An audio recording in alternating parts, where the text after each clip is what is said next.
Welcome today, guys. This is Coach Rutland. Today we're going to be talking about the 13 original colonies, which is part of Chapter 1 of our textbook this year.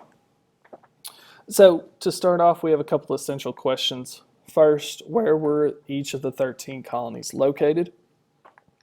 And second, how did the location and geographic features of the colonies influence regional economic development? Okay, so hopefully we'll be able to answer these two questions by the end of this video. Our learning objective is I can locate and identify the original 13 colonies in order to describe how their location and geographic features influenced regional economic development. So we're going to be looking at where the 13 colonies are located and how their location and geographic features basically influence and lead to their economic development. Okay, so what they're doing to make a living, basically.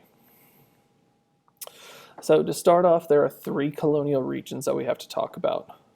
First is the New England colonies. Those are the colonies colored yellow on that map to your right. Second are the middle colonies, which are the green colonies there on the map. And last are the southern colonies, which are that reddish pinkish color. So we're going to look at all three of these regions, tell you which colonies are in each region and what those regions do for money. So first we're going to start with the New England colonies. There are four New England colonies: Connecticut, Massachusetts. Okay, Massachusetts at this point also owns the land that is now Maine, New Hampshire, and finally Rhode Island. Okay, so those are your four New England colonies right there. Now, the New England colonies features and resources. We're going to be looking at four categories here. The first are the geographic features. So that's talking about kind of land. All right. So the New England colonies have heavily forested mountainous areas. Okay, so a lot of trees and a lot of mountains. They have an abundance of coastlines. Okay, 3 out of those 4 have coastlines. They have access to the sea, so there's an abundance of coastlines in the New England colonies.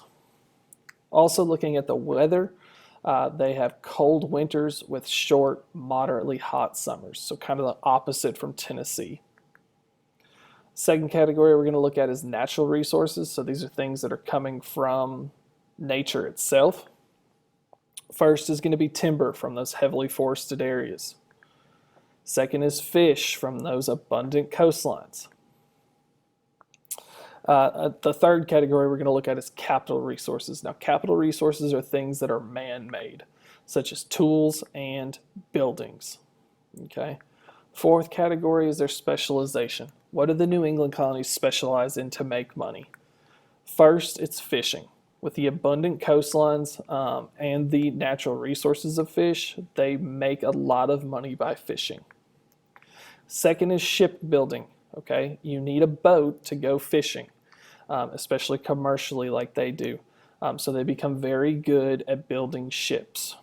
All right. When you're also good at building ships, that leads to you being the supply for naval equipment. Okay, so they specialize in naval supply as well. Now, the middle colonies. There are 4 middle colonies that we're going to talk about. The first is Delaware.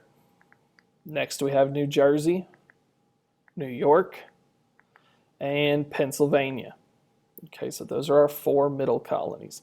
They're going to be in between the New England colonies and the southern colonies. That's why they're called the middle colonies. So their features and resources, again, looking at 4 different categories. So geographically, the middle colonies have rivers and abundant coastlines, just like the New England colonies. Their weather is a little bit better. They have a little bit warmer summers, and their winters aren't as bad as the New England colonies. So they're kind of in the middle. Natural resources for the middle colonies. One is going to be rich farmland. You will see a lot of grains, oats, wheat, things like that grown on this farmland. They also have an abundance of fish with their coastlines. On to the capital resources, again, man-made things, tools, and buildings, just like the New England colonies. Now, the specialization is going to change just a little bit. Okay, in the middle colonies, they're still going to specialize in fishing as well because of their coastlines. Okay, but they're also going to specialize in producing livestock, cows, pigs, horses, things like that. Again, their farmland also leads them to specialize in growing grain to feed these livestock. Again, wheat, oats, barley, some of that stuff. All right, last region, we have the southern colonies. There are 5 southern colonies: Georgia, Maryland, North Carolina, South Carolina, and then the biggest colony, Virginia.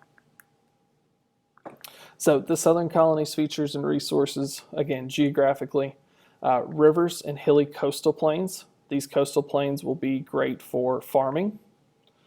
They have coastal harbors, so they're able to bring ships in that can unload goods and foods and stuff like that.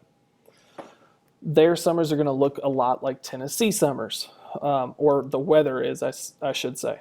There's a warm climate marked by hot, humid summers. So just like Tennessee summers, it's going to be very warm and hot during the summer.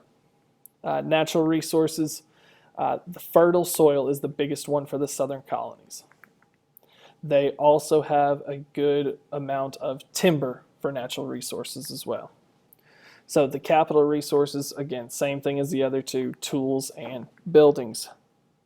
Now the southern colonies specialize a little bit differently. They specialize in cash crops. So their fertile soil with their hilly coastal plains and their warm climate makes it a perfect area to grow cash crops.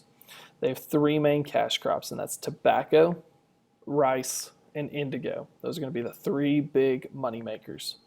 They also have a specialization in wood products because of their the timber resources as well. So, going back to our essential questions. 1, where were each of the 13 colonies located? Hopefully you got kind of an outline of where those states are, or where those colonies are, I should say, from the little maps on each slide. And 2, how did the location and geographic features of the colonies influence regional economic development? Okay, so how did the geography of it influence how they, or what they specialize in?